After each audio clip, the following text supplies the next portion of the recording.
Hey students, Mr. V here. How you doing? New post for you today. It's actually a topic I've posted on before, but I want to do another post on it because I'm hearing it a lot. It's kind of coming back through my office a lot, and I thought let's get another post out there. We're about halfway through the year. Basically, what I want to talk to you about today is motivation. I've had a lot of students come to me and saying to me, hey, I'm struggling with motivation. I want to do well. I want to achieve better, but I'm having a hard time getting started. I'm having a hard time doing the things that I know are necessary to get to my end goal. I just can't seem to get it done, no matter what. What do I do? And it's a great question. And when I get that question from kids, I love it. I love the fact that kids can recognize they're struggling in this area and take it to that next step to actually reach out for some support. So I wrote a couple things down, some ideas, things to focus on that might help you when you're feeling particularly unmotivated to get work done at home. Number one is you got to organize your space, okay? So clean your workspace up. Take a look at your desk. Is it cluttered with stuff? I've always felt like a cluttered desk or a cluttered room is a cluttered mind. And when I have a cluttered mind, it usually stops me in my tracks and I struggle to get things going. So clean your workspace, get things off the desk, get any distractions off the desk, any extra papers, things you're not going to be using, get it off the desk, number one. Number two, have a drink, maybe a lemonade or an iced tea or a water or your favorite drink, a seltzer. Have a drink ready for you, ready to go on the table. Have a snack, a nice healthy snack, maybe some mixed nuts or some peanuts, some grapes. I have no idea. Whatever it is for you, something that's not messy like Cheetos. How are you gonna get your work done when you got cheese all over your hands? All right, so something a little healthy, something a little clean, easy, light, right there. Set yourself up with a drink and a snack. Number three, get some light into your workspace. Open up the windows, open the blinds, let the light pour into the room. If you're working in a space that doesn't have any light, well hey, that could be something that's causing a problem for you. So you might consider finding a different workspace where you can get some light into that room. Maybe even crack a window, bring the temperature down just a little bit. That usually helps productivity. All right. The next thing, so that was about organizing your space. The next thing is about organizing your workload for the evening. First, create a prioritized to-do list. All right. So you might have a digital agenda that you're looking at on the computer from your Google Classroom, and that's great. But I still think you should take the extra step of taking that information and putting it into your own to-do list. Okay. And then taking a look at that to-do list and prioritizing it. There's so many different ways to prioritize it. Maybe you want to prioritize based on due date, right? Maybe you want to prioritize based on preferred subject area versus non-preferred subject area. Maybe you want to prioritize based on what assignment you think is going to take a long time and which one you think will be quick.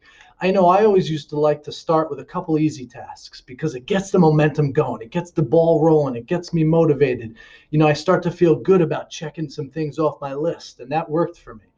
But taking the information off the classroom, creating your own to-do list and prioritizing it based on something that's going to work for you, that's key. Number two, write down your goal for the evening. What's your goal? What are you hoping to achieve tonight academically? Write it down and put it right there for you to see, so that whenever you're working, if you're starting to lose focus, boom, you can look right there. There's my goal. I want to achieve that thing. Next one, schedule breaks. Schedule yourself some breaks. Now this should be put into your to-do list, right? After you do these two assignments, you're going to take a movement break for 15 minutes. After you do the next two, you're going to take a YouTube break for 15 minutes. After you do the next one, you're going to take a break and do some drawing. I don't know. But schedule in breaks so you know they're coming, you know when they're coming, and you can be motivated to work for the 20 to 30 minutes prior to that break, knowing that you have that coming up. Next one. I really like this one. Show somebody your to-do list. So after you create your to-do list and you prioritize and you add in your breaks, Go find someone in the house that you could show. Hey, mom, hey, dad, hey, whoever, this is what's up right now. This is what I'm doing.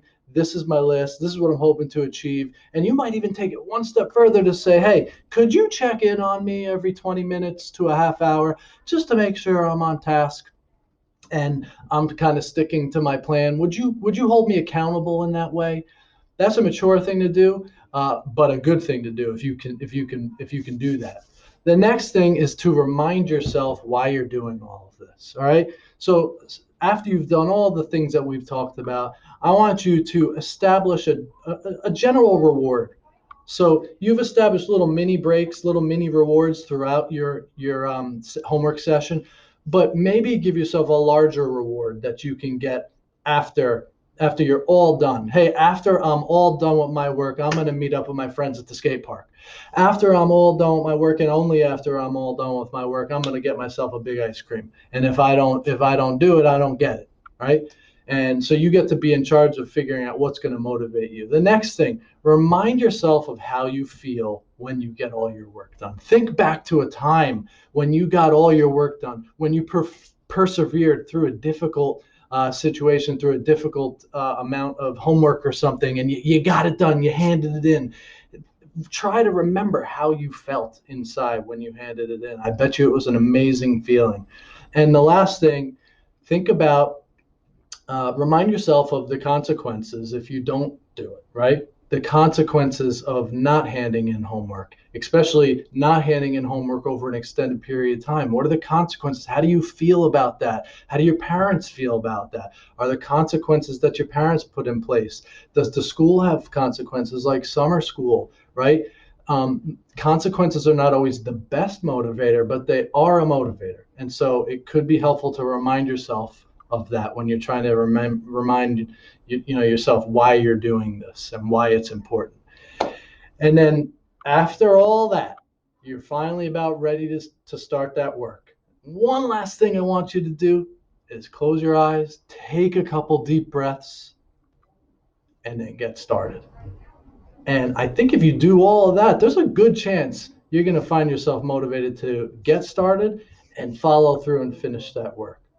So I'm really hoping that each person, whoever watches this video, could pull at least one or two things out of here that might be able to help you get motivated. If you found it helpful, leave a comment. If you have any other suggestions for students who might be watching it, put it in the comments. I'd love to hear about it. So until the next time, stay motivated, everybody.